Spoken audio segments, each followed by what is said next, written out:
Hey everybody, my name is Edgar, and I'd like to welcome all of you to another episode of Diffusing the WMSCOG. Today, we got a special panel of guests, all people who we've had on the show before, gave in their interviews, and we're on another episode of Red Flag Friday, and it's a special one today because we're talking about the kids' room.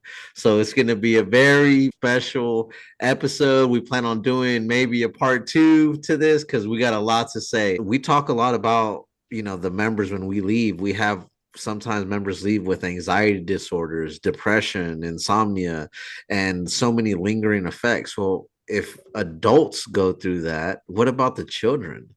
The children are affected just as much, especially if the people from the outside saw what the kids saw, like the movies that they were shown as children about hellfire. You would be shocked. It is not right. And unfortunately these things go on in places like this. So yeah, let's dive a little bit into the kids room. Who wants to start it off? Well, I have something to start off with. Okay. Um, I think I do want to mention we've talked about how this cult is adaptive, and when things are being complained about and issues are arising and things are being said about them, that's when uh they pretty much clean up their act. But one thing I noticed when I first came and I was pregnant and gave birth, 2014, 2015 days, the kids' room was just not like a proper professional children's room. It was very dark, just um, not homey, not a great environment. And as a lot of us young adult moms and adult moms would need to go and preach, you know, whether for the day in town or travel to preach, our kids would stay behind. And the teachers that were kind of forced to stay with our children were young teenagers. And, as we know, young teenagers can be babysitters, of course, and normally get paid to do their job. But a lot of the young teenagers in the church it wasn't like, it was kind of tiring for them too. As teenagers, they don't want to be stuck inside the church all day and watch children, but like that was their blessing and like they had to. So it's like, I don't know how good of a job they would want to do if they're stuck in the children's room all day at force watching our children. And I don't think that's fair for the children nor the teenagers. And as the years evolved, and then, we all have parents, right? I'm a young mom who leaves my child here all the time. My mom was like, your child's in the dungeon all day. Like, she is not, like, it's clearly like, in my head, I didn't realize anything was wrong with it at the time, but the outside looking in, they're like, that's not like a proper environment. And so I think, nowadays it's evolved and it's changed. And now, like, the moms are the teachers, the children's rooms are now beautiful and painted, and it's a better environment. But it should have been that way from the get-go. And when I think about it, I'm like, is it that we didn't have the means? But we did. The kids weren't the focus until it like became a problem. Yeah. So you're saying like there was people complaining about maybe like the environment of the kids' room, and ultimately that is what sparked them to these changes, right?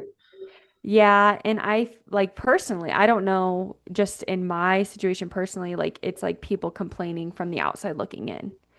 Because from the inside, we're just go, go, go. We got to go preach. We got to do the gospel work. It's best for my child and for me and everyone involved for me to, you know, do this for the kingdom of heaven, do this for mine and my son's soul.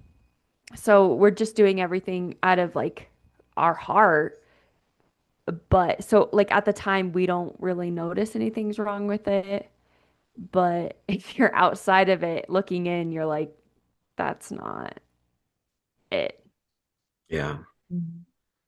I would say that even like as time passes, you know what I mean, we get older because a lot of us we joined the WMSCOG while being kids ourselves. Right. I was a Even me, 21-year-old mom. I was a yeah. kid. Yeah, I was 18 and my little boy, at the time when he was in the kids room, you know, I didn't even think what could be going on in his mind at that time. You know what I mean?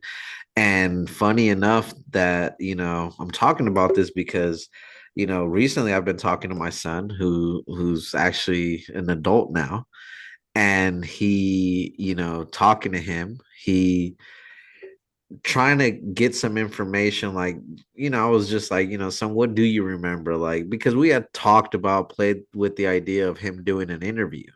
And he was like, well, let me try to remember some of these things, dad. But the more that we sat down and actually talked about some of these memories, the more I could see that he was hurting, like just trying to think about what was going on as these memories were coming to his mind. He didn't want to remember them. He even said to me, like, dad, I don't want to remember some of these things. I'm glad I don't remember that much. He was like, because it was messed up what I experienced in there. And he was like, I'm glad I don't have to think about it anymore. And but the few things that we did talk about, he mentioned how, because at the time I was, a gospel worker, so it was, just you're doing the church work every single day. And especially during the year of Jubilee 2014, 15, we were going out preaching a lot out of state, different cities. And me and my wife would leave them behind, because that's what was told to us. That was the proper thing to do, and so we would leave them behind. And I feel like I don't even feel like a good parent just going back and thinking about that time, because you just trust that they're taking care of him. You trust that they're doing what we're supposed to do. You know what I mean? But Yeah. that's not the case. These people, they don't care about your kids. I don't care what they say. Like they don't they that obviously they're not gonna, what I mean, they're not gonna kill your kids or beat them or anything, but that's not what we're trying to say. But you know they're not going to look at them the same way that we would. Their interest is not them. They're doing it because they want us to be out there trying to gain converts for the church, and they're going to do the bare minimum with the kids. I remember there was times when I would, watch the kids, just like I was never like a teacher of the kids room, but they would sometimes, the teacher would be like, hey, can you watch them real quick? I gotta do this. And I'd go over there, and I remember looking at the kids rooms, especially here in Wichita, like it was just a dark, room. The light was very dim. There wasn't really much. They had a TV, a circular table in the middle, and they would just sit there for the whole Saturday. You know what I mean? Like I mean, the kids don't want to be there. Kids, that's not what kids want to do. They want to go play. They want to, have fun, And I remember, especially during the beginning times, like they were all about like discipline, right? Like you need to discipline your children. They need to, you know, during the services, during, they have to pray for their food. They have to, it's like military, it's like boot camp, And I don't know if you guys have any like thoughts on, that, in particular, like the conditions of the kids room, because we were all in different locations. But like, what do you guys remember about the kids room in your areas? And definitely in like Colorado Springs when I first got there. Well, I was in Pueblo at first, and Pueblo, no, there was. I'm going to talk about some things that they probably don't want me to talk about because, for one, I was so upset about the kids when I first got there because I was a single mom at the time, technically, right? My son was like little and I had him on a like super strict schedule. Like he eats at these times, we go to bed at these times. And when I came there, service, evening service on Saturday is 8:30. That's late. And I was like, we gotta go home. My kid's supposed to be in school, and 100% they made me feel like I was overdoing it as a mom, right? When really that's normal to have kids in bed at a certain schedule. So these young people who didn't even have kids were like making it seem like when I was like, no, we gotta go, they made me feel a certain way. But not just that, but about the kids' room there is, I think like a lot of sanctuaries nowadays, this was 2014. So when I started going, but 2015 I was baptized, but 2014 I started attending the church as a contact. Um, they nowadays I'm sure most kids sanctuaries have like it broadcasted, right? Or the kids sit in the sanctuary, or there's some kind of video system. Um, Back then there was no video system in that church, and it was a branch church, and they had like maybe three kids at the time, four including mine. And so we would sit in the kids' room, and the kids' room again, dark, right? Like always dark. It was like super red and not many toys. I want to point that out because not just there, but every single church that I ever went to there was always a problem of don't bring too many toys. Okay, so just to point that out. But there was not too many toys. And then they had these pews, so they kind of took the pews that maybe were left over that didn't fit in the main sanctuary and they put them in there. And the kids were put into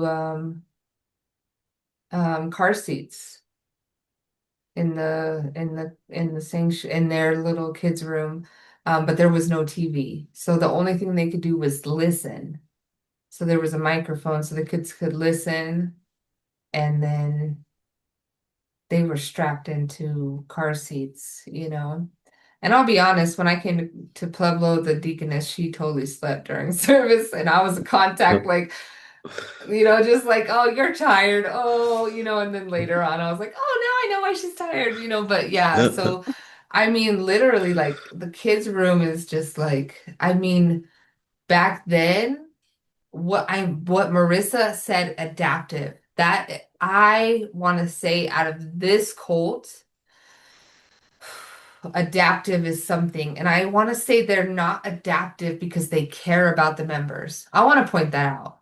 I don't think they are really adaptive because they concern about the well-being of the members. I think that they're adaptive because they concern about their public Image. appearance, Yeah. their image, and then if they respond quick enough. So it's September 2025. Let's put it on the record, September 2025. Let's see what they do in reaction to this video. Like, honestly, like, we know they're so adaptive. We saw it. And the reason we can say we saw it is because we heard it. People are saying things about the church. Oh, we don't do this for the kids. We don't do this. So then, how do we feel as warriors of the gospel? Like, we have to put a plan in so people don't persecute father and mother.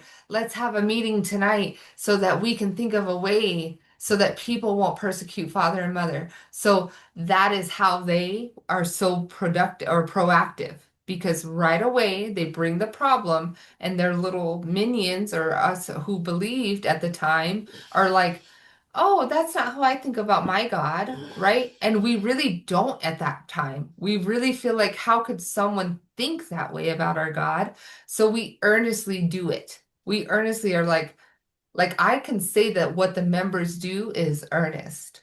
Now, what instigated them to do it was not earnest. They're Mhm. covering, they're actually covering on behalf of this fault that the organization did, which I feel is sad. But that is exactly the adaptive, proactive. I feel like that's why this cult is, I hate to use the word dangerous, but yes, because they're very aggressive. And when it comes to these kind of things with adaptive, a new member comes in, they're like, oh, the kids' room looks great. Oh, it's painted. Oh, they have a schedule. Oh, they're doing the I Like God. Oh, they have arts and crafts. Yeah, because everybody heard about what was people were talking about. Yeah, Every single member there heard what people were actually saying, and then they chose to do something, or they felt guilty if they didn't. yeah, It's like there is a reason why those changes happen. Not that they just happen, but there was something that pushed it. There was no construction, nothing that is done in that church unless there is an outside source that is pushing in to influence it. yeah. So, True.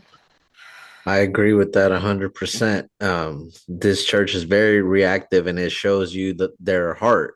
Why don't they focus on those things before members talk about them? If they care about the kids and they value the kids the same way that they value the parents, the adults, why don't they treat them with that same level of, respect? Why don't they think about them in advance, what they would like? Would they want to be cooped up, in a room on a Saturday 24/7? I remember in Wichita, Kansas, the kids' room didn't even have a window for the outside. It was in the middle of the church, where that's where they constructed it. And there was literally nothing there, nothing. And the worst part is, in preparation for this video, I was trying to find anything that I could find, with of the kids' room, and I just found one picture where it's like my son sitting in that circular table with a couple other brothers, and the look on their face, like, people can tell me whatever they want. Oh, well, we're trying to teach the kids to be godly. We're trying to do this. We're trying to do that. They're children, and there's ways to do that. If you want to do that, that's fine. But if you look at the children's face as a parent, you'll be heartbroken because they need to do better. And if they try to be reactive because of this video, honestly, I'd be grateful because they need to. So, Church of God, step it up. If you're listening to this and you're reacting to this, step it up, do better, make it better for the kids. If you guys are already, doing what you're doing with the parents, at least, the children are the most precious thing, and Jesus, he loved the children. You know what I mean? Think about the children. It's really hard because when they grow up, you know what I mean? Like, at that young age, they're soaking up everything like a sponge, and what they go through at that young age, they take with them the rest of their lives. And so it's very important to talk about these things. Milolo, you got anything about what the kids' room was like over where you were at? Yeah, for sure. So I mentioned it before. I thought we were already like recording, but yeah, there were a few Korean deaconesses that were teachers that would call the children ugly. They would literally just sit there and call them ugly. And I remember asking them, like, why are you saying this about a child? And they would say that it's to keep them humble because, they don't want them to grow up thinking that they're cute or whatever. And so I never said it because I always thought it was very wrong. But yeah, that's how some of the kids on the East Coast were being treated.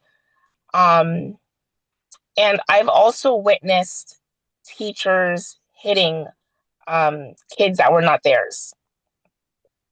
And it's just so crazy because, like, they think that because they're a deaconess, that they're a teacher, that they have authority to do these things. But it's like, that's not your child. Like, you have no right hitting someone else's child. Like, unless that parent gives you permission, that's not something that you should do. So, those were like the two biggest things that I noticed throughout my years of being in the kids' room. I kind of want to, this is so sensitive. I kind of want to mention about the hitting part because definitely in Colorado Springs there was like discipline is what I would consider it, like children are being disciplined. Um I personally can say that I disciplined a child that was not my own. I can say that in the Church of God. I disciplined a child that was not my own. And I was told by the parent that I can discipline them. And now when I think back, I don't want to cry. I'm sorry, because this is so sensitive. I'm sorry.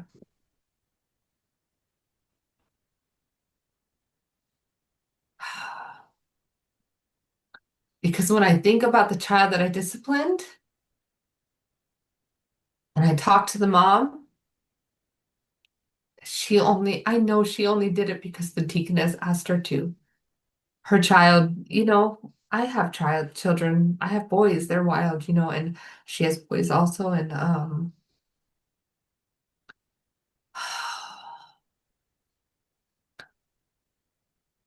I was informed by the deaconess and the mom that I can put the child in a high chair, and he was too big to do that. That I can put him in a room, the boiler room, and turn the lights off and close the door on him. Um, I don't think I ever physically hit him, but those two things are to me equivalent. So I want to say that when it comes to those things, it's so scary because I feel like the parents that allow it to happen, it wasn't because they wanted to, but because a leader made them feel like their child was being a disturbance to the gospel work. And if your child is a disturbance to the gospel work, then you're scared that you might not make it to heaven. And so you feel that this child has to be disciplined or learn the lesson because we're taught that children are the same level as parents.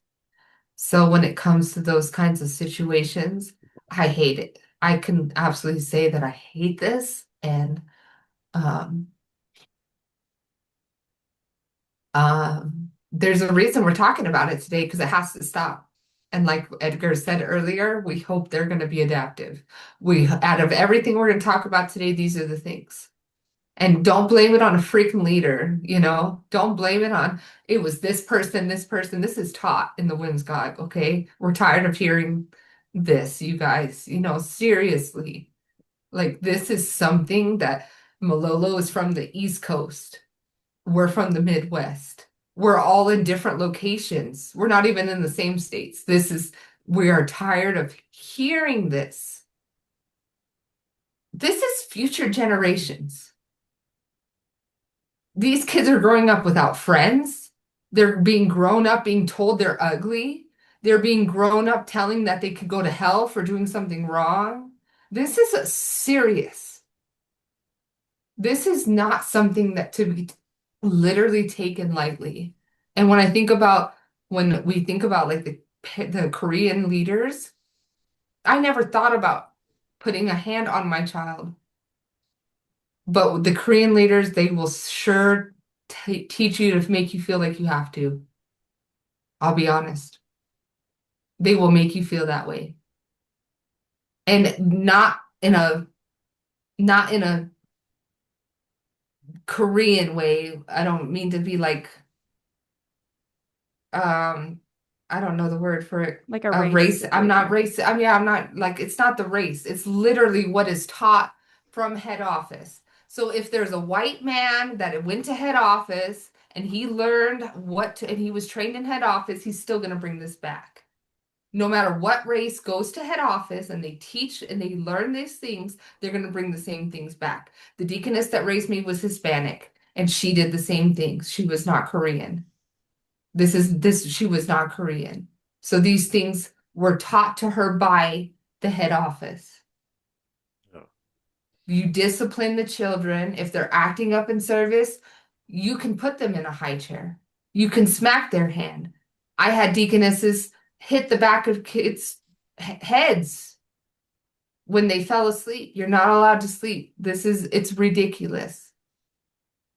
And I think like out of this subject, it triggers me so much because I feel so much guilt, not on my behalf, but this is an organization. And so, and you're making your members feel like they are supposed to do this. to go to heaven. That's so evil. I can second that because we're all, like you said, Amy, we're taught like if your child is disruptive toward the gospel, if your child is disruptive in the service time, that's a reflection on you. And also, we're taught very carefully as parents the prophecy of Eli and his sons, right? And that even Eli was given a Mm, great blessing and he was a great priest, but because his two sons were rambunctious and disobedient and, you know, caused issues, that whole family died. So then we're really like taught like if my son is acting up and is acting a mhm, certain way when he's a child, of course he's gonna, right? How dare any of us, we don't give our, this isn't a place where you give your children room to make mistakes, to grow, trial and error. It's like, you know, you discipline them because you think that it's gonna, they're, they're gonna cause the family soul to die. mhm, And that's why, like, when they fall asleep in service, yeah, stand up. They're not allowed to fall asleep. They're not allowed to talk. They, the discipline there is so extreme, or like, the children are constantly got on because it's like the standard they're held to is like crazy. They're not allowed to be children. And I want to point out, like, if people who are watching this, like, you might like look at us and say, like, okay, like you don't like the way it's being ran, go somewhere else. But we're also taught this is the only church that takes you to heaven, right? This is the only church that has a living God. We don't have a choice. It's either this church or hell. You know, like if you're mhm, just in a regular like Christian church and you don't like how that children's room is being ran, you can decide as a parent, not for me and my child, let's go somewhere else. mhm, Here you don't have that room. It's here or hell. mhm, So you don't have the option, oh, you don't like it? Well, okay, then you can go astray. And because this is Zion and like you have to stay here to go to heaven. mhm. But just even when they what like what you're saying here or hell, that's presented to you, that you have no other option besides what the church is telling you. Like literally, if the church is saying your kid is doing this, then you're thinking this direction is from heaven, like from God the Mother. So your mind is also trained.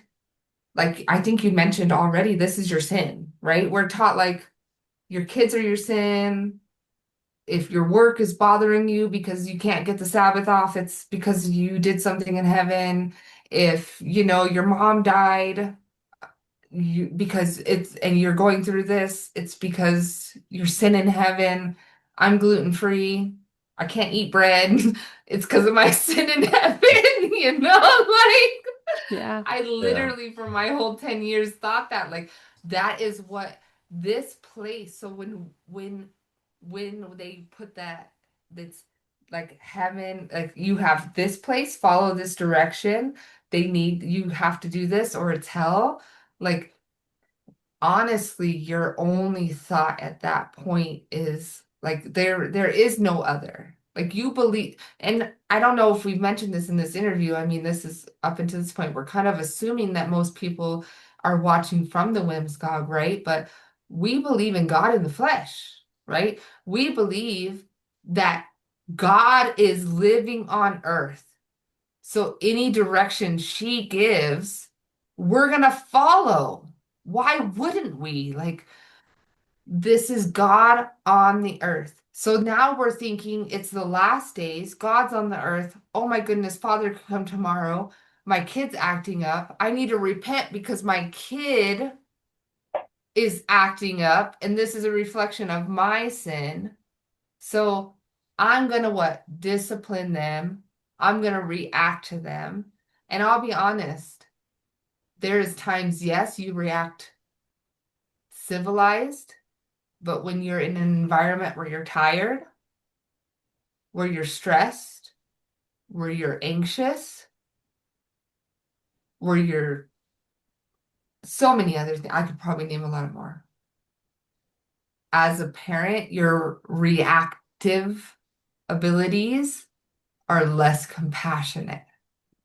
And so I would say that as a parent, in order to console even what they're going through, I wasn't able to do. So because you're the one that's trying to tell them to stop doing this because you feel. So it's like this scale of, oh, I have to teach them how to go to heaven, but at the same time, I really don't feel like this is right. You know, like you feel it as you're telling them, like I feel sorry for them. That feeling of I feel sorry for them is really like this is not right, you know? But because you were told it as an adult, you think that heaven might come tomorrow, you're going to tell your children because you're thinking not like literally us as adults, we're not doing this because we're selfish. We're doing this because we love our kids, like is what we're thinking at that time. We're not selfish. If we were really selfish, we'd leave the church. We would never go anymore.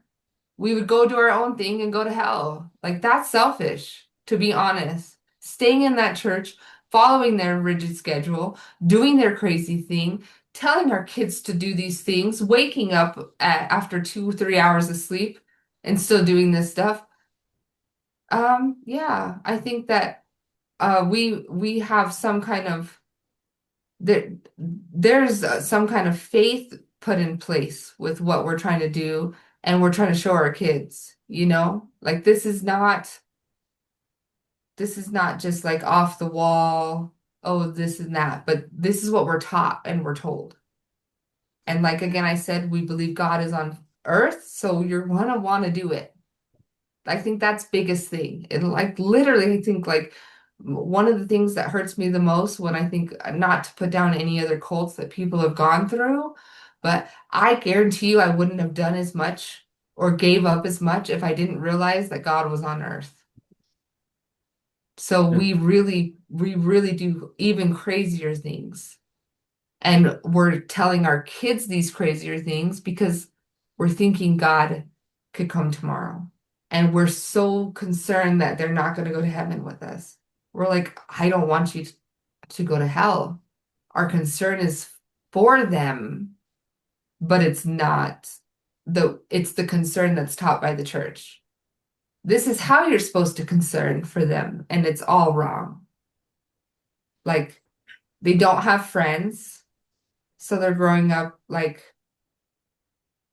really like so lonely, you know. The environment like is just it's just very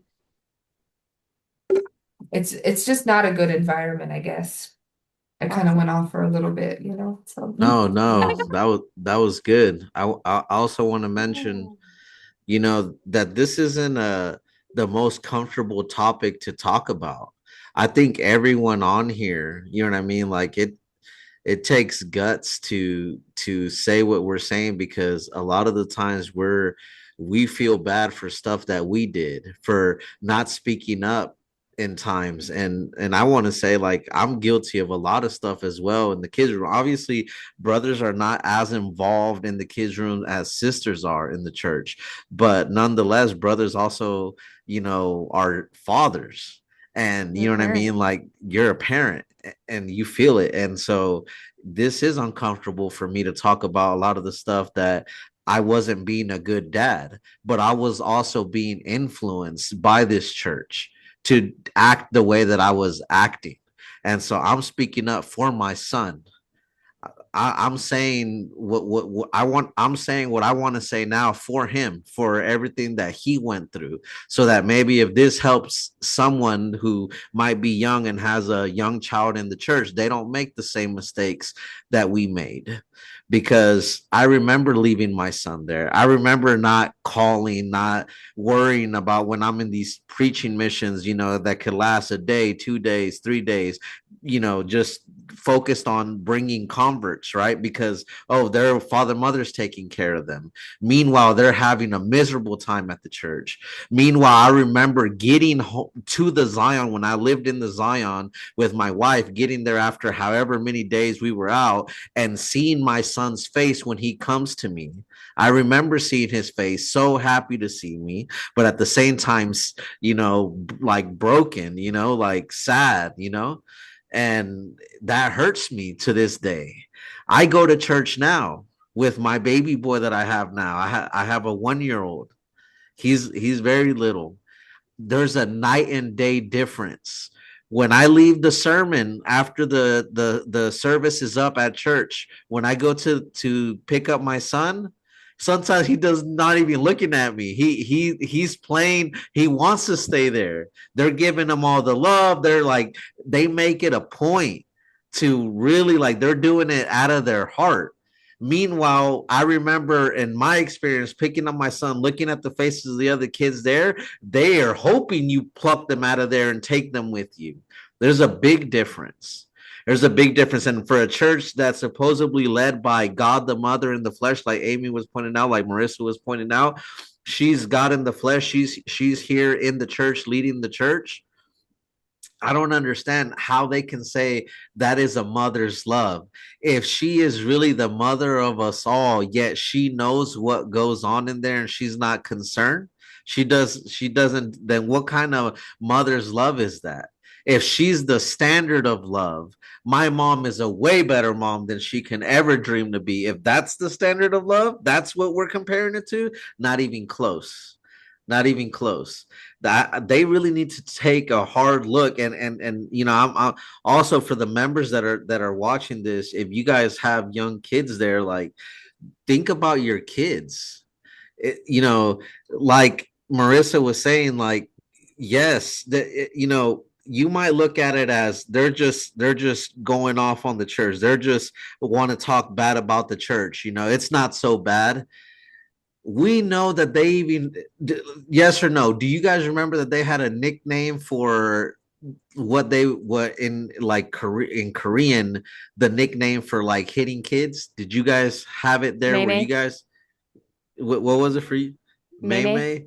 See, to us it was like pow pow, or it Pow was pow. different. Yeah. Yeah. Pow So pow. Yeah. yeah, so different. They even had nicknames to hit the kids. Why do you have nicknames for something that you don't do, supposedly, right? There was a Korean deaconess here in Wichita, where I'm from, that used to hit the kids and boast about it with the gospel workers and laugh about it. And at the time, you're thinking, I'm not gonna lie, there was times I smiled, and I was, oh yeah, I thought it was funny, but inside, now looking back, I'm like, that's horrible. But again, I'm not going to sugarcoat it. When you're in that mindset, you think that everything that they're doing is for the betterment of the kids. You think everything is good. You think it's all gravy. There's no problem. That's why you have no problem. Yes, the kid got pow pow. Yes, the kids need discipline. Yes, the kids need their parents, and that's Yeah. something that's not emphasized enough in that church. They tell you, they put you in the mindset that those kids, they're not even your kids. Those are Yes. father and mother's kids. Yep. And so in a way, you begin to, like, distance yourself from your own children, because you think, oh, how can I be a better parent than father, mother? Yep. Father, mother know better than me what my child needs, and he has them right where he wants them. And it's not right, because those are our kids, right? And Church of God members say no, but they're receiving heavenly discipline, or they're gonna try to justify it by any means. But I guarantee you, if your kids got hit by the teacher at school, you wouldn't think the same way you think about the church, right? You'd make a big deal out of it. But because you're so brainwashed into thinking that anything that comes from the church is correct and you're told not to question it, right? Then it's different. So even if your kid gets abused, even if you're not just physically, even just with words, with the punishments, with whatever kind of means, you just accept it and think, oh, it's good. It's good for them.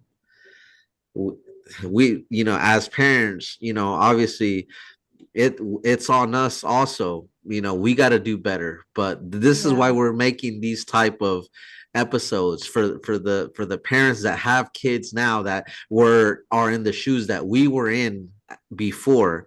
We just hope that you guys think about the children and really really really look at what's going on, and if the WMSCOG is watching this, you guys need to do better. um Yeah, I feel like that's exactly needs to be pointed out, like you said, Edgar, because we as parents, we have this maternal and paternal instinct, right? Papa bear, mama bear.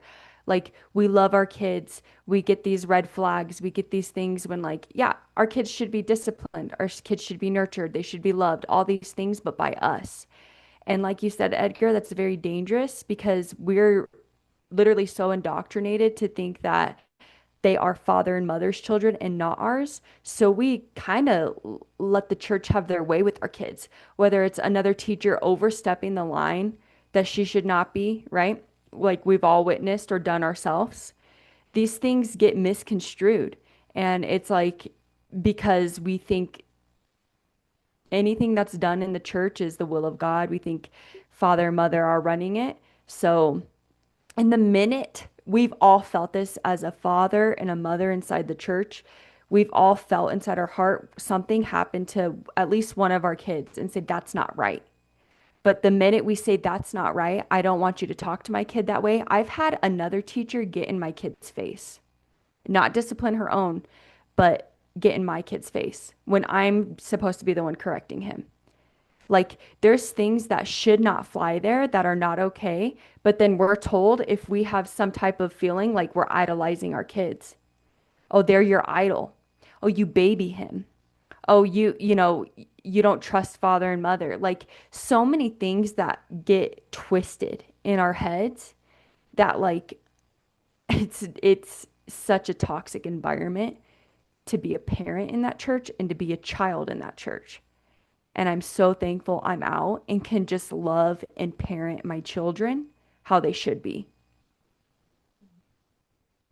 I and think that that's been the biggest, man, out of everything, how thankful I've been to be able to just, like, it's so, like, it's kind of sad to go through something like that. I don't wish it upon anybody, but I do feel like those little moments I'm so much more thankful of. Like, I don't know if normal people are so thankful that they made a pancake for the kid in the morning, like I don't, Mhm. maybe not just, but I'm just giving an example, like literally after leaving, it's like, man, how thankful you could be. One thing I did want to mention, Edgar, you mentioned school rules when it comes to like discipline. And I think that's really important. And the reason I mentioned that is because I spoke to a sister after I left about this because something I didn't mention that I don't know if we want to take this out, but um, my oldest son was disciplined. I'll say it that way, just for legal reasons, I guess. But a deaconess put her hands on my son without me knowing, and it took me years to know that's what happened because he was a different father. I thought that the father was being used by Satan. I didn't know what was kind of being fed to me by the leader at that time. So I never saw her do it. my son said that she did it, and I didn't believe him. And I thought it was that that his dad was telling him. So there was like a big situation in my life in regards to that. And I found out that she was the one that was putting her hands on him, and she was lying to me about it. And it was even so severe, she was lying so bad to me, like his dad was coming into the church and trying to spy, and she was trying to cover it, and I didn't realize till later. But um I want to point that out about school rules, and why I mentioned all that is because I feel that many members might have been in a situation where I was in, where they felt like maybe they didn't know that their child was being disciplined, or maybe their child is being disciplined and they think it's all right. But um, if a daycare doesn't do it, if a school can't do it, then a church can't do it. So the World Mission Society Church of God may say, "Oh, but we're family. Oh, but I've been entrusted." They may try to take this "we're not a church" to a different level, which they do, right? So I want you guys to think a second time before you allow your children to be entrusted. Not saying that you're going to leave your children something severe is going to happen, but I can say that I know Edgar said his child was a 3. My oldest was 3 when I came in, and he's 14 now. So I think kind of similar, where you may not think it's bad for a day, for a week, for a month, but 2 years, 5 years, 10 years, you may reconsider. You may reconsider. And Yep. not to say you will, but let's not cut it out. Let's not cut out the circumstances that this person, if you want to think of it from the church perspective, might leave the church, right? If you really, I'm trying to make it as safe as these people for everyone as possible. If you look at this person as they might leave the church and you really don't trust them one day, then why would you trust them with your kids right now? Like literally, you have to think further ahead than God's coming tomorrow. I have to let this deaconess watch my kids, and now they're misbehaving, and my kid did this. I'll tell a story. We had a deaf sister, a little sister that was deaf. Thankfully, I kind of learned a lot of sign language. I don't know how many other members did to help her, but there was a time she left the kids' room. She disappeared and escaped from the kids' room, and we couldn't find her. She's deaf, so she couldn't hear us calling for her. Hours. It was probably like 3, 4 hours. We walked around the whole neighborhood. Finally, we found her in a car. She was hiding in a car. Um, so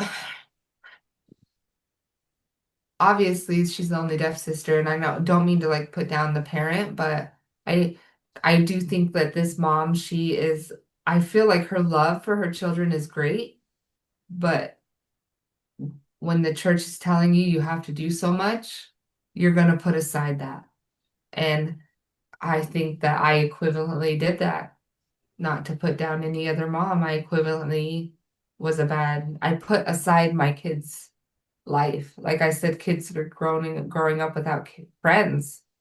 My 9-year-old has doesn't have a never has had a best friend. Never has had a best friend. He's 9 years old, and it made me cry a couple days. Like we've been kind of talking about this, and it's been making me kind of think about stuff, and that literally made me cry. My 9-year-old doesn't never had a best friend because we never had time for that. I don't have time to go meet with some other mom unless she's coming to the church, in that moment. And even then, you're too tired for that. So, like the only thing I could do is try to help him now and make up for it as much as possible, but I'm sure my 13-year-old probably didn't have a best friend for a few years too.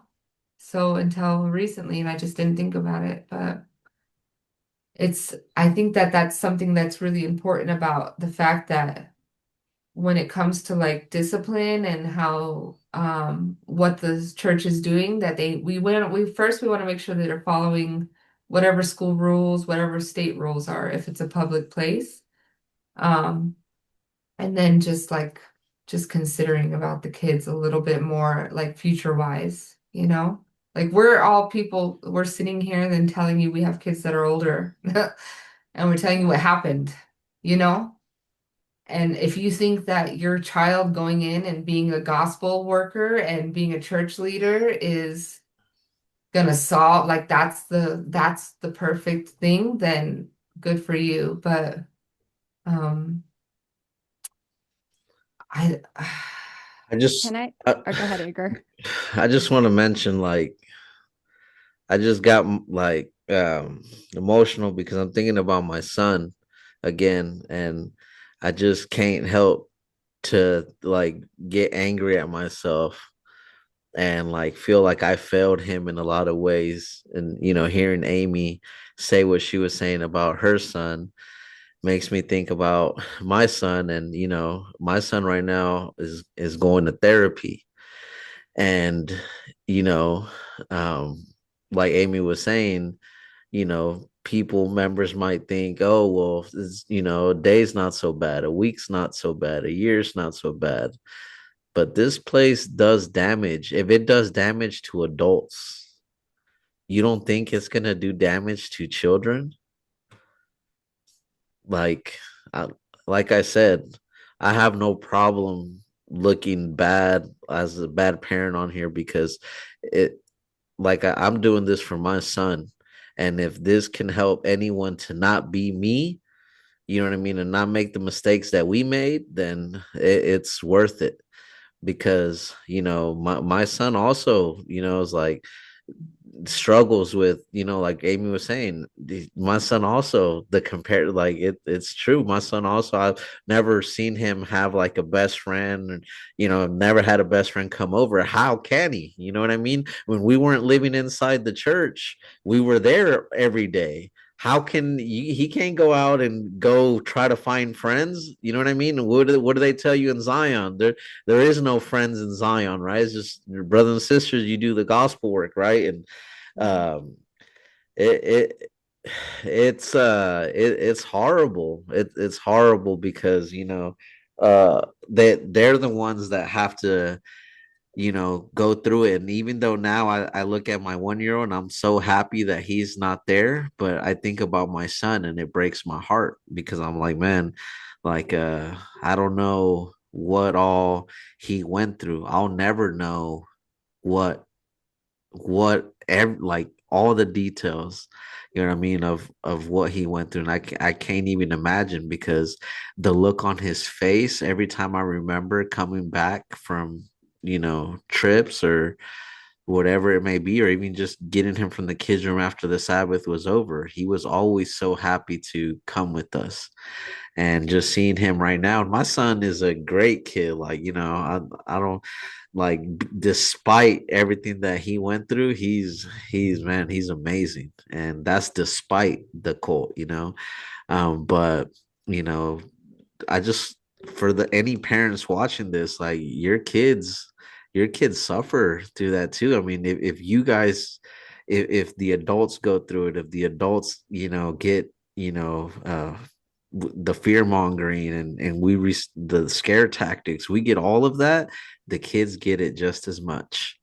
And it also comes even from the parents because, like you guys were saying, like this stuff is taught to us, and we're taught we're the ones that are going to lead our kids to heaven. So if we want them to be saved, we need to discipline them. I remember, I can admit telling my son, hey, telling him stories like what Marissa brought up about Eli and his sons. I remember telling my son about how horrible Judgment Day is going to be, and how World War III is going to be, and how it's going to be hell on earth, and how, when he would come to me and say, "Dad, but why can't I celebrate this with my friends at school? The parents bring stuff for the Christmas or Halloween."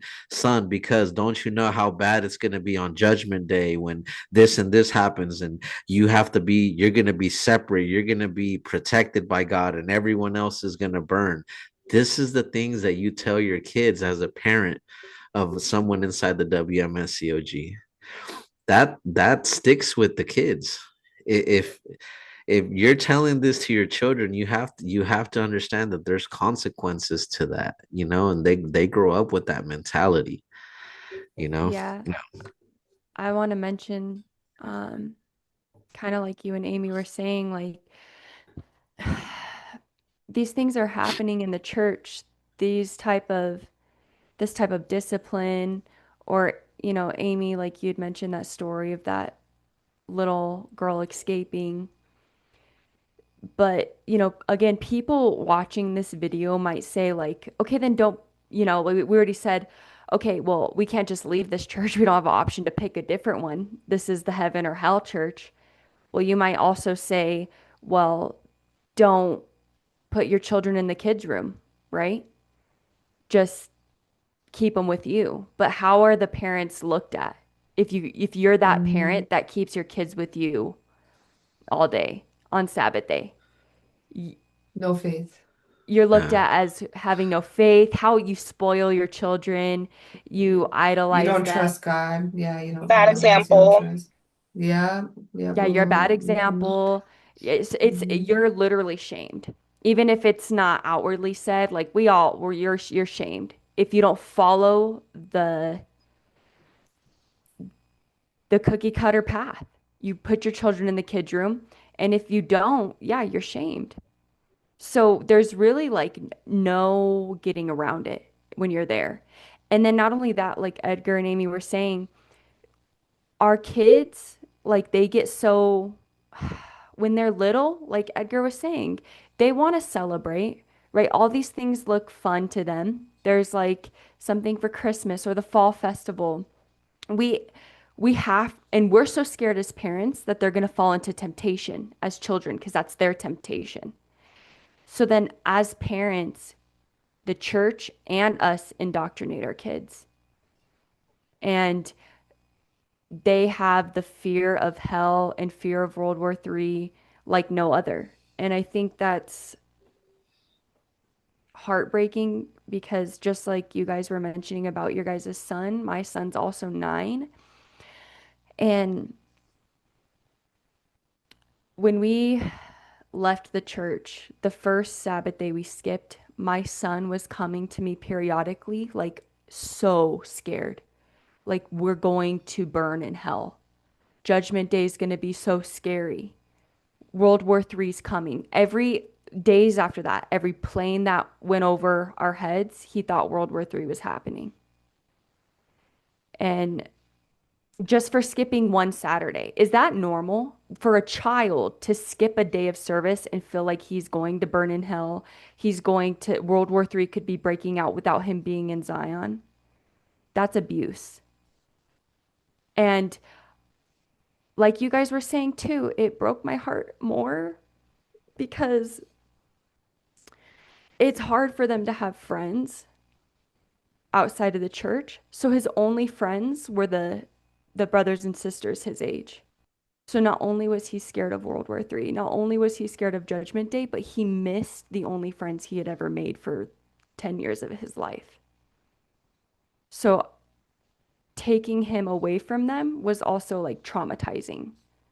So leaving was traumatizing, but also being away from the only friends he was able to have his whole life was really, really, really damaging to him. And we're like still healing and moving forward. And like you said, Edgar, he will be getting in therapy too. But this is like this is like extreme. this shouldn't be like this for kids, right? You say you guys are the true church. This is ridiculous. They can't have friends. When are they going to have a sleepover with their friends? Saturday, when we're done at 9, 10 p.m. That's when their If it's school friend can come approved. over. If it's And approved. that's an outside, no outside parent is going to be like, yeah, my son can Um, have a sleepover at your house at 10 o'clock, right? So then even inside the church, you're not supposed to have sleepovers. You're not supposed to, we invite them to the birthday because it's the only friends and family we have. Don't do birthdays. Don't but don't do birthdays. don't do Right. things You that can't way. even hang out with, a brother or sister outside of Zion. How can you be friends? How can your kids have a play date if you're not even allowed to associate with brothers and sisters outside the church? Yeah. And some we did get, Right. No. not, Yeah. but Yeah. that's not church direction. Right. Right. It's No, despite. Hmm. I was close with a sister and we would bring our kids to like hang out occasionally, and then there was a point when she wasn't attending and I was told not to meet with her anymore because it was causing her faith. Like if she can have time to go meet with you with the kids, then she should have time to come preach. Yep. And And that I was was same thing. If you guys have time to do a birthday party on Sunday, because you're there all day Saturday, then you have time to come to the preaching meeting. That's Mhm. distracting the church members, which a lot of us had kids. Why are you all going to be at a Mhm. birthday party when it's time Yeah, for the preaching no, meeting? yeah, absolutely not. I think I went only to one, only hers, only she was the only one. I don't even know if the other parents had birthday parties for their kids. I didn't. I'll be honest, as a church leader, well, we were church leaders, never absolutely did. Nobody even probably knew when anybody's birthday was. We didn't mention it. It was very secretive. Just give the kids a cake individually. Like, even though, of course, at the main church, certain kids would have birthdays. And I don't mean like, I don't mean like, that's fine. I wish everyone did, but they did that to make that parent feel a certain way and get them to stay. So everything is circumstantial. If Yeah. if there's a birthday in the church and you heard about a birthday being celebrated in this church, it's only because they wanted to convince you to stay. Like Yeah. Yeah, that's for all. me, It's like that's I your I last birthday celebrated my there. son's birthday, right? I celebrated it every year. And I'm like, you know what? We don't Oh, celebrate anything else, and I don't yeah. care. I don't care. Yeah. He's gonna get this. Yeah, I don't that's care what yeah. I Once we moved out of the church, yep. What do you guys want to do? What birthday cake do you want? Like, but we couldn't do it there. no living in the There church. was no way we were like special. No, there's no way. In the Mm-mm. church, there's like you can't do any birthday. Like, let No. them. No, no, no, no, no, no. Milolo, did you want to say something? I see you unmuted yourself. Yeah, no, I agree with what you guys mentioned about the whole birthday party thing. It was very situational. I know in the last location that I was in, there were a few birthdays that were celebrated, but they were like new people that were studying that had kids. It wasn't like any of like the regular gospel workers' children that were regularly attending. Um, and also, I wanted to say that it really broke my heart when you guys were mentioning that your um, kids didn't have friends, like didn't have a best friend. Um, Growing up, I always had a hard time having friends or making friends. So I can only imagine what they felt throughout the years, not being able to have that one friend that they can hang out with. So I really empathize with you guys on that. Um, and another thing I wanted to mention was, from a kids room teacher perspective, I always felt so bad for the parents, the moms especially, because I felt like they felt like their children had to be a certain way. And if they weren't a certain way, then they were considered like, the problem child. They would get the calls and the texts from the kids kids room teachers, oh, your son's not doing this, your daughter's not doing that. And I just really felt the pain that they felt, thinking that my child isn't behaving, I don't want to lose my blessing, or I'm tired of having to talk to my child. But I think one thing that the church forgets is that they're children. Like they're not adults. Like they're gonna scream. They may have an attitude here and there. They might get a little crazy. Like you can only go so far as to, like, make them be a certain way. Mhm. And I feel like that damages them because they forget how to be kids, how to be normal, how to laugh and scream and cry and just be themselves. So um that's another thing that I wanted to mention. Yeah, that's a good point. I mean, kids are kids, and the people that they put in the kids room, like you guys were mentioning earlier, sometimes it's members and we're stressed out. You don't know which members are taking care of the kids. It's not like they have like a choice where someone that really likes taking care of kids is like can walk up to the leadership and be like, you know what, I have a plan for this and this is what I like to do. There is none of that. They just put whoever in there. They don't know what kind of mindset that person is in at that time, you know what I mean? And it's like I'm supposed to trust them to parent my children. Are you kidding me? This place, the same place, if I look at the Corey's interview, if I look at so many people's interview, that the leaders of the church, the way that they talk to the members, I'm supposed to believe and trust that they're gonna treat my kid right when they don't even treat the adults right, when they talk to the adults certain ways, like Malola was saying, the calling children ugly. They call members fat. They call members retarded. They're racist. I've seen so many different things, and I'm supposed to trust them with my kids. Get out of here, man. Yeah. That's Bye. never again. Never again. I would Yeah. never ever in my right mind. I was lost in the sauce once. That's why we're doing this episode. Parents, That's you have to parent your kids. They will not parent your kids like you can parent your kids. Those are your children. You're the one that it's your duty to do that. Don't leave it up to them, because they're not going to do it the right way, because they're not going to put into it what you're going to put into your children. That's not their responsibility. You know what I mean? They're not going to you have to understand, these members are operating under stress as well. These members are Mhm. overwhelmed. You know what I mean? And these Mhm. are all things that we have to think about, and it gets dangerous. It can get really dangerous really quick. And people think, oh, what are you talking about? It's a church. Have you guys not seen? Because I can name different incidents where members of this church have been accused of murder, where members of this church have come out to be pedophiles, and I'm Yeah. supposed to trust my children in front of them? Nah. And see that, to your guys' point also about, like, you can't have your kids with you, right? You're looked down upon. At least if I go to a regular Christian church, I can have my son with me. I don't need to In worry about. service, outside of service. Yeah, they make no issue about it, right?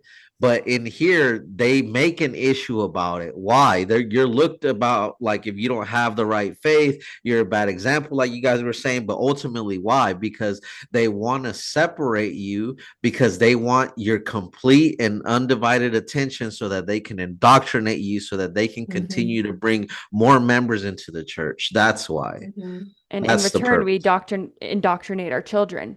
And I know for a fact, many parents, you guys can probably attest to this, but I've heard all of us say, like when all the members get to be teenagers, many of them fall away or whatever, right? Because they're finally Yep, teenagers. yep, yep, Um, yep. So true, so true. I'm sorry to cut you off, but like so true, so true. Yeah, no, it's a thing. So many of us moms or dads fear so bad by the time that they're a teenager that they'll go their own way. And Mhm. that's because we're taught like our children follow our faith to a certain point where they need their own faith to stay and literally be saved, right? So that is our hugest fear, is when they're a teenager, are they going to have their own faith to stay themselves without me forcing them to? Because then their faith at that point is not even faith, that they're just coming because of their parent. So in return, we indoctrinate our children, who are not even teenagers yet, so much. So by the time they're a teenager, they can stand on their own. When really, it's it's sad to see the fruit of that when you actually get out and your children are indoctrinated and then they're freaking out. They're like, oh my gosh, hell, World War III, where do I, like, what are we ever going to go back? And it does get easier. Like me and Amy have talked a lot because we have kids the same age, even Edgar. It gets easier, but when you first leave, you see what it's done to them. Mhm. And I'm and glad and you. just go ahead, Amy. Oh, I was gonna say I'm glad she's pointing about the high school kids because um yeah, we're of course we spent some time talking about the kids that have no control over what is happening to them. But what about when they get sick of that? That's the high school. They're to And they're the still age where, kids. yeah, they're still kids, but guess what? Now they're sick of what we've been putting them through, okay?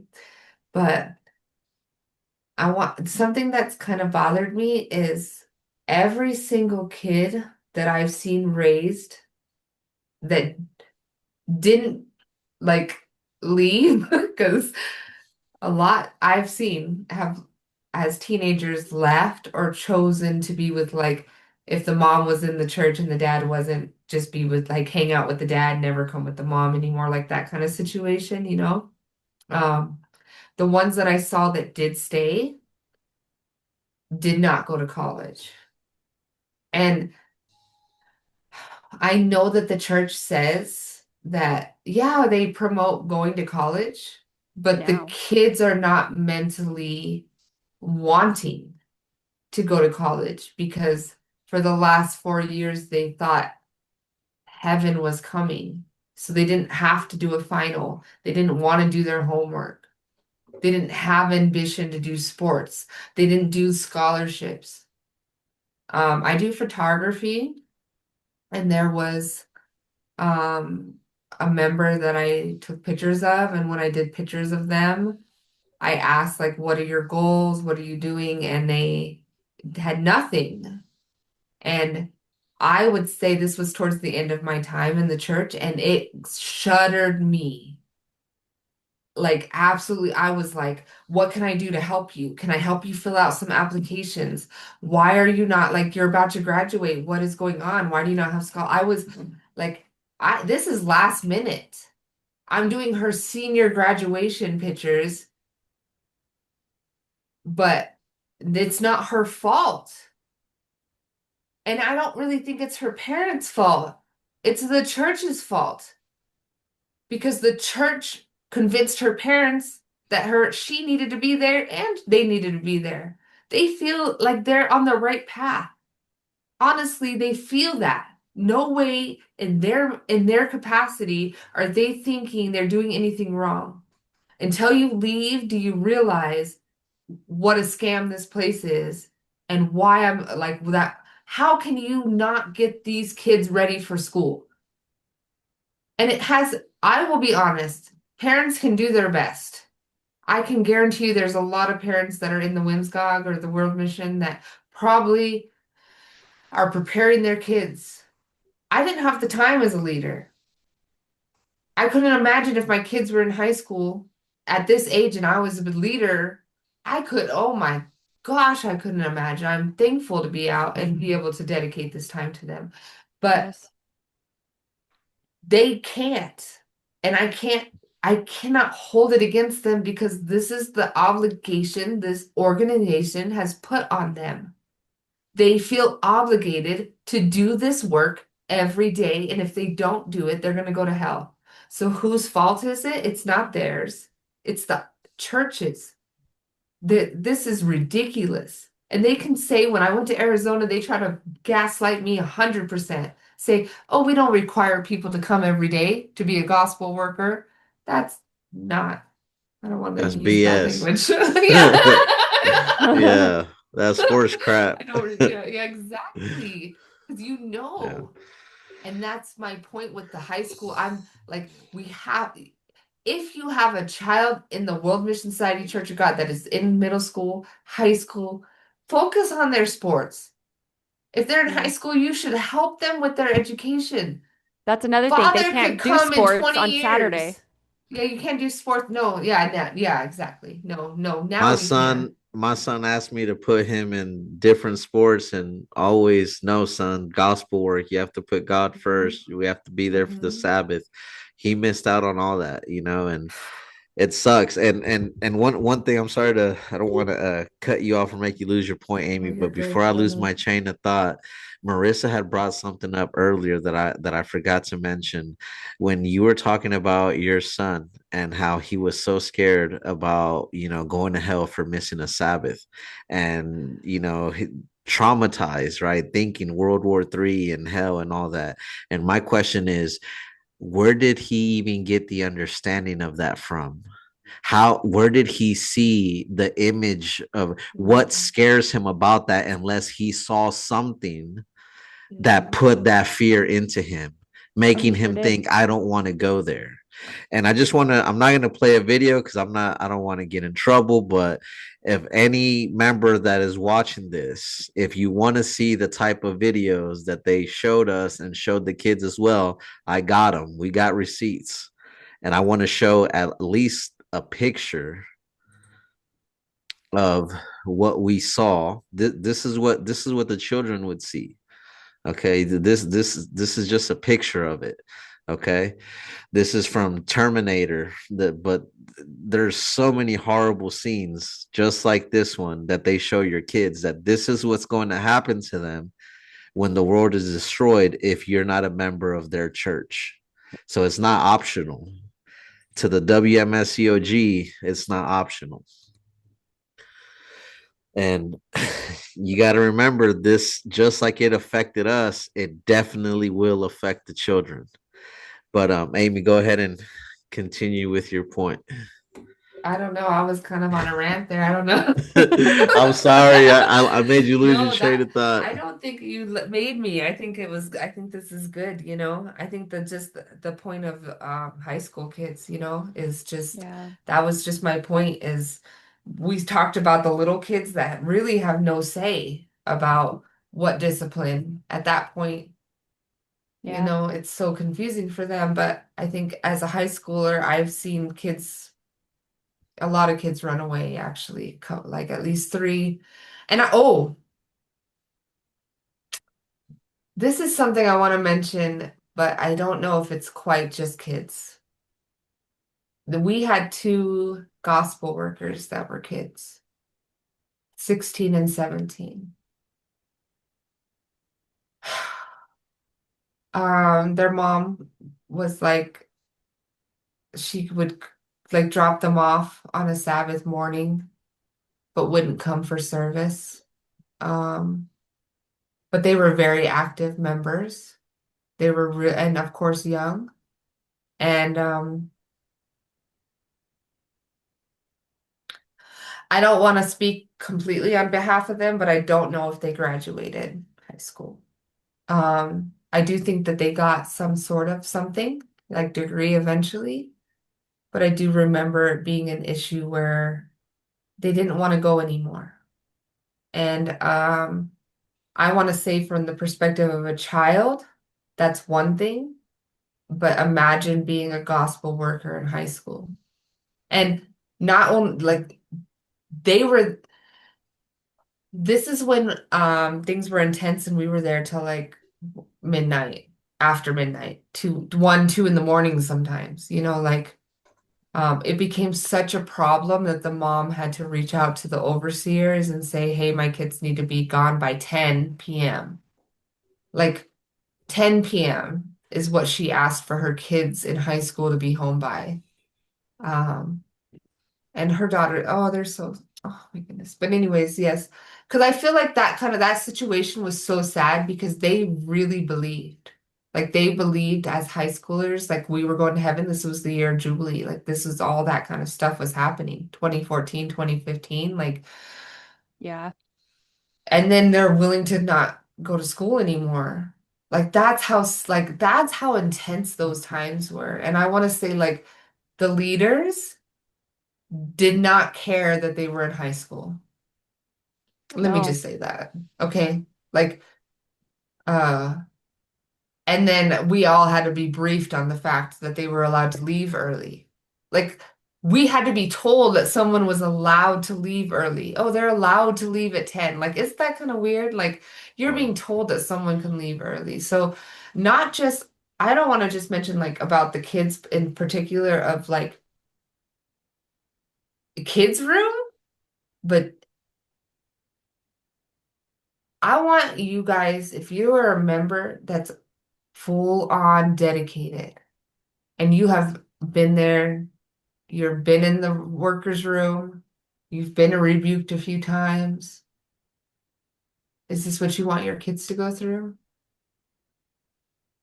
Do you want your daughter to be arranged in a marriage? Do you no. want your son to be arranged? Do you want your son to be sent to a different country and he is too busy to talk to you for 10 years and you're just going to accept the fact that that's your sacrifice till you go to heaven?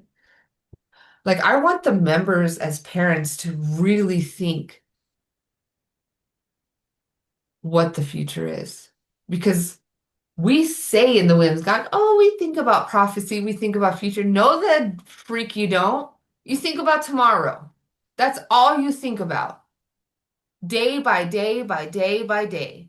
You, the organization that says they know prophecy the most, but doesn't think about anything besides a day ahead of tomorrow.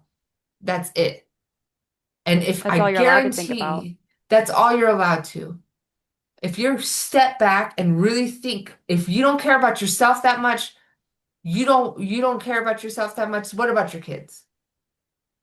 If we don't go to heaven in 5 years, where are we gonna be?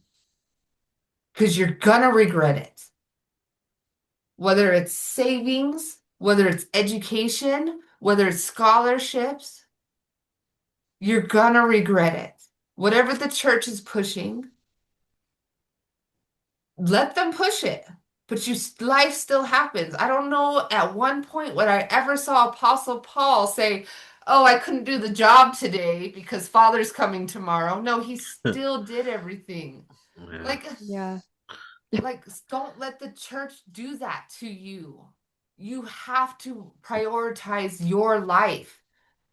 Don't let them think that God is only going to bless you if you put the church first. Like, that is not how God works. Like, God knows your heart. And let me backtrack because the World Mission Society puts a place of what the church work is. They design what a church member is. So first you got to step back and say, is this what God says as a church member? And then you can step back and say, is this what I want to do with my life every day? And is this what I want my kids to do with my life every day? I think a lot of times I was willing to endure things. But when I really thought about what I was going to let my kids go through, I was like, I'm not about this. No way. And I think many members have to do that. We can't just be like, I will accept it. I'll go through this. I'm okay. I'm going to do this because we do that. We will go through so much and not care about it. But do you want your kid to think that same way? Do you want your kid to be like, oh, I'm going through all this? No, you would start crying and be like, no, son, I will, like, but guess what? You're going through all that, and your God, the mother, is letting you. But as a real parent, no real parent is going to let you go through that.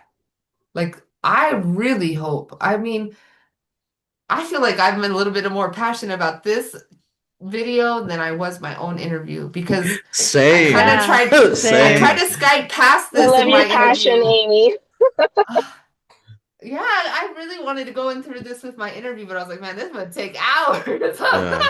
Seriously, I feel like we haven't even hit on everything, but and you're Yeah. right Oh, We're gonna have because to do a part two. for real, because the this isn't just about the children's room. This is about raising our children there from what birth to 18. Look mhm. at the timeline and look what they go through. And that's That's a perfect point because you get to the point where like our whole life, the reason we stay is for our kids. Even if I Mm-hmm. don't care if I go to hell, I'm staying because my kids have to go to heaven. Now, the reason we ended up leaving is first and foremost because of our kids. And Mm-hmm. exactly, Edgar, when I seen what Corey went through, I'm like, there's no way in hell I'm gonna let Mm-hmm. my children grow up and be exactly what you said, Amy, in an arranged marriage, being, Mm-hmm. body shamed, being called this, being called that. I'm good. If that's what going to heaven is, would count like we're out. But that's not what going to heaven is. This is a crazy cult. And we didn't even touch on the 5 a.m. services we drag our kids to for 17 days in a row. And where they keep service at 5 in the morning, go to school all day, eat dinner, go to service at 8 p.m. at night, get him to bed, and wake him up at 5 a.m. in the morning for 17 days in a row in the autumn. There's 10 days in a row, and then there's another 7. Whether you're a young mom and you're dragging your baby there when you've barely had any sleep, or you're dragging your child there who's taking tests, state tests all day, and then again you're waking them up at 5 in the morning. Sometimes my poor child would sleep in his suit because what's the point of changing Mm-hmm. the next day? You could shower off right after school and then sleep right in your suit. Just crazy. Mm-hmm. Yeah. Drive all the way to the church, make it there at 5 a.m. in the morning. My kid, my school, I had a few times where the teacher was like, "Hey, I had to put your kids in the cozy corner because they couldn't stay up during the whole day at school. So my kids had to take a nap." And how does that feel? And I'll be honest, you start feeling super paranoid, like, "Oh my gosh, I'm gonna get in trouble. I'm not being a good Yeah, mom." Like yeah. this is not normal. And it's messed up. Your kids only what, 7, 8, 9 years old. They're expected to stay awake during 5 a.m. service these days. You have Hmm. a baby, they sleep during 5 a.m. No, your child can stay awake during 5 a.m. and read the truth book during the 5 a.m. Hmm. service. And they hold these kids to this type of standard, yet we hear so kids have to stay up during these 5 a.m. services, during the services on the Sabbath day, right? Because if not, they're not glorifying father, mother. What kind of example? They're gonna go to hell, da da da da da. Meanwhile, you hear stories of Zangyo Ja can't even stay awake during a sermon in Korea. And I'm like, so it's cool for her to do it, but the kids do it, and it's World War III. Yet I Hmm. remember being in service sitting next to brothers knocked out. You know what I mean? Snoring loud during service. You know what I mean? And Hmm. yet the kids are held to these standards. Parents, just ask your child, are you happy? With ask them, seriously, ask them, but ask them in a way like where it's just you and them, right? And I think you'd be shocked to hear if you poked a little bit of what actually went on in there and how they actually felt. You might be surprised. You might rethink a few things because what goes on in there is not correct. It's not right. It's not right at all. And I for can members, what I- I'm sorry, real quick, Malolo. One thing before I lose my mhm. chain of thought, members, I have a feeling they're gonna be watching this, and some members are gonna say, "But you guys are just saying that you guys are speaking from the point of the world." But we who follow God's commands, we're actually being better parents because we want our children to be saved. So even though we're being persecuted, even though they're going through this sacrifice, ultimately it's because we're going to be saved. First of all, the early church that you're trying to compare yourself to was being persecuted from the outside, not the inside. Two different things. The persecution to the children is happening from within the organization itself. The oppression, what they go through, what they deal with, it's coming from the inside, not the Hmm. outside. Two different things. But go ahead, Milolo. I was just gonna say two things. So there was there's a teenage member, and she has a very specific condition, and because of that condition, she tends to just blurt out whatever it is that's like on her mind. Um, and so oftentimes she would just say straight up that she's not happy, that she doesn't want to be there, that she doesn't want to be in the kids' room, that she wants to spend time with her mom. But her mom was or is a super duper gospel worker, like is teaching everyone, is there like from the minute Zion opens to, the minute Zion closes for the day. And so, whenever you know, she would try and spend time with her daughter, the church would make her feel bad. Like, you're the one that we want to use as a teacher. You're the one that needs to be here for, every day, such and such time. But meanwhile, her daughter is like, but I don't want to be here every single day. I want to spend time with you apart from the church. I'm tired of being in the kids' room all the time. So I can confirm that, there are children that just do not want to be there, children, teenagers. Um, and also, I don't know if Amy and Marissa, if you guys have seen this, but um, you know, high school students and even some middle school students are actually hosting seminars. And if you think ISPA. about it, like, yeah, IESPA, IUBA, like they're literally hosting seminars. And if you think about it, like there's so much that you have to do and prepare in order to host one of those.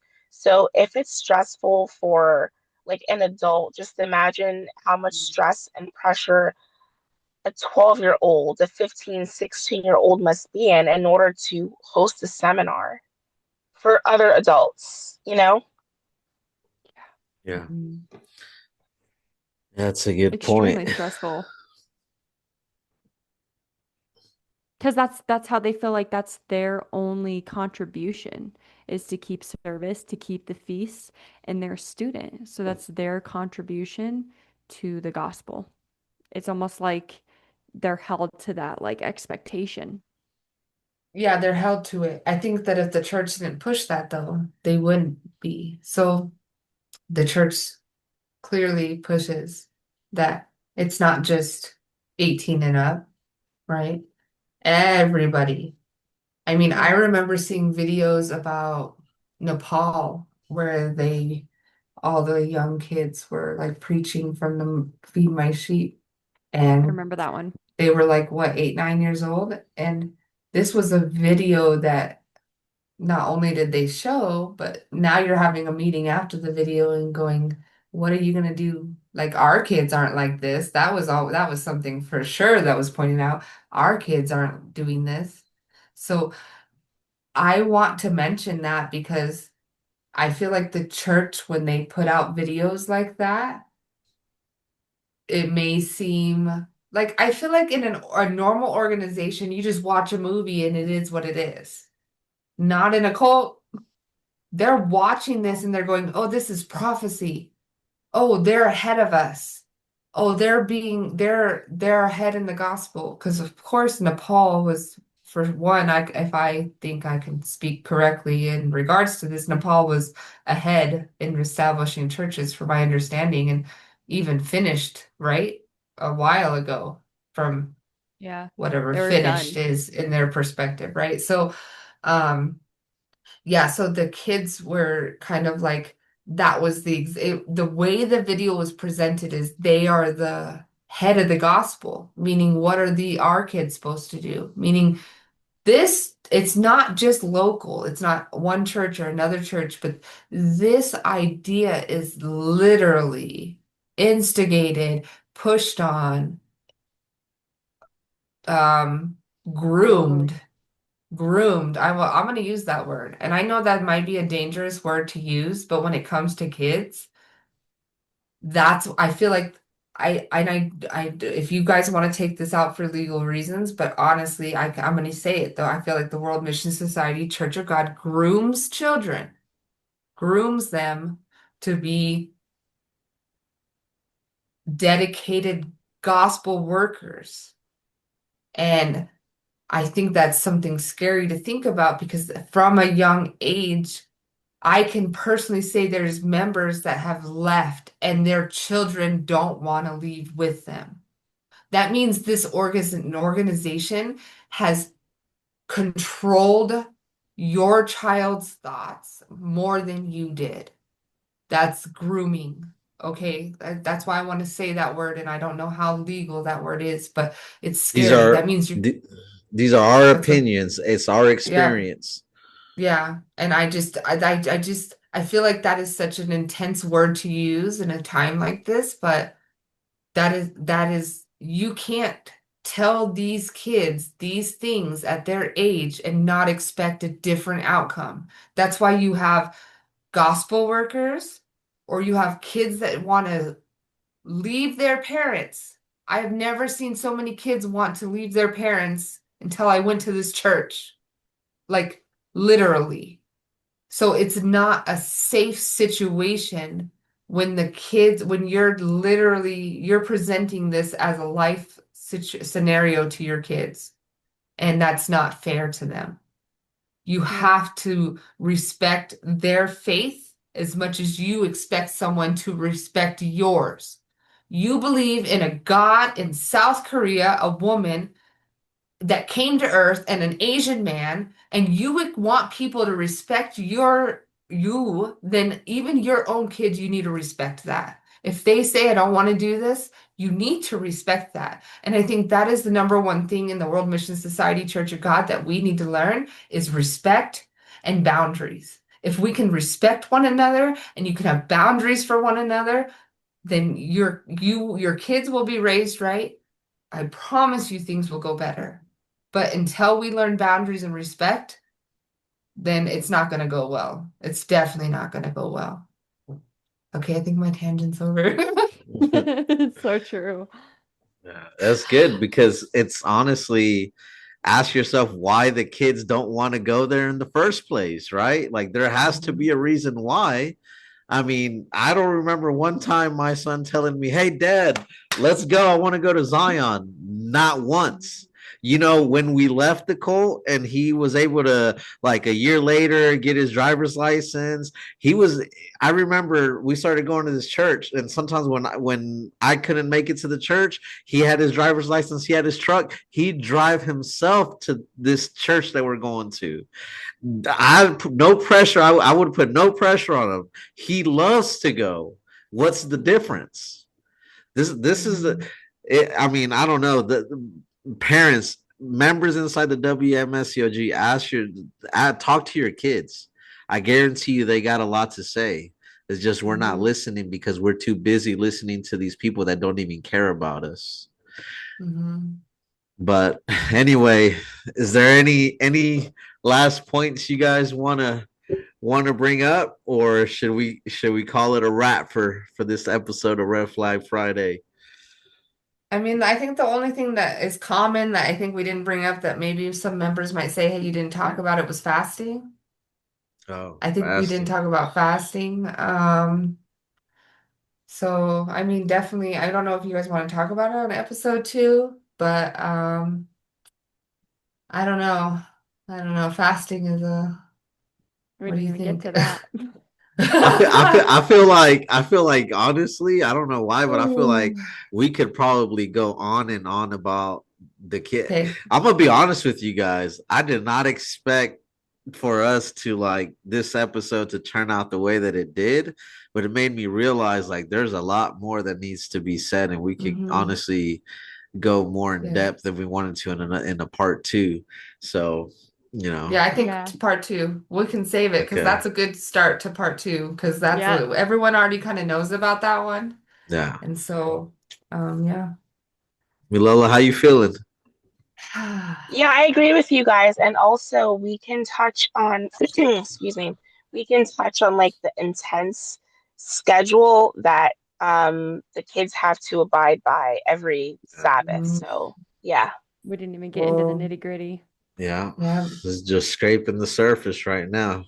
Well, to everybody watching, hope that you guys enjoyed another episode of Defusing the WMSCOG. And until next time.